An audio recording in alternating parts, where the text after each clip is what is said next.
Les yeux rivés sur le lointain, Ialdour montait la garde sur le chemin de ronde, car sa ville devait être protégée des forces du mal.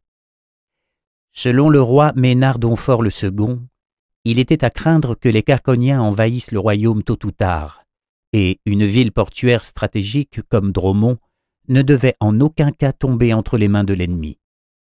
Pour ce dernier, il ne serait pas facile de franchir les hauts et épais murs de la ville. Une attaque de l'extérieur, c'est-à-dire du côté terrestre, ne serait possible qu'avec des pertes extrêmement élevées. Les paupières du soldat de la ville étaient ouvertes, mais son cerveau ne s'occupait pas du tout de ce que ses yeux essayaient de lui dire. Une armée ennemie aurait pu arriver avec ses béliers, ses catapultes, ses bannières et ses fanfares sans qu'il s'en aperçoive. Que se passait-il donc dans sa tête? Pour simplifier, il se demandait qui protégeait sa ville natale des ennemis qui se trouvaient en son sein. La corruption et l'injustice avaient depuis longtemps franchi les murs de la ville et s'étaient répandues comme une tumeur maligne. Ces derniers jours, le commandant Dante ne l'avait envoyé qu'une seule fois patrouiller en ville avec Beck et Conrad. Manifestement, il l'avait délibérément isolé en raison des événements des dernières semaines qui avaient laissé des traces chez ses camarades et des cicatrices chez Ialdour.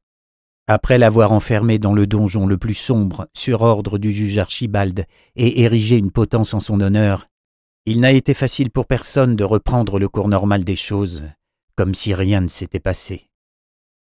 « Vous dormez bien, les yeux ouverts, monsieur le soldat ?» lui fit remarquer un petit homme avec une fine moustache sur la lèvre supérieure.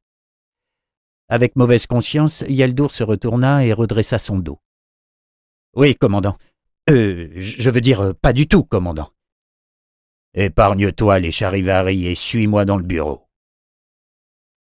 Ils marchèrent sur les planches du chemin de ronde en direction de la porte principale, au-dessus de laquelle se trouvait le domicile de Dante. Ils entrèrent, l'officier ferma la porte et s'installa confortablement derrière son bureau. Ialdour prit place en face de lui. Il fallut encore un moment à Dante pour trouver une place convenable sur la table pour ses bottes et ses pieds. « Quand partiras-tu pour Bramant, à la cour royale ?»« Nous planifions le voyage pour la semaine prochaine, vendredi.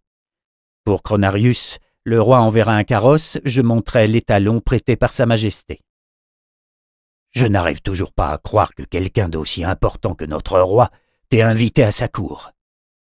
Ce n'était pas que de mon fait, mais plus de celui de Chronarius d'Olazar. Lui et le roi ont une relation très spéciale. Dante passa son pouce sur sa petite moustache.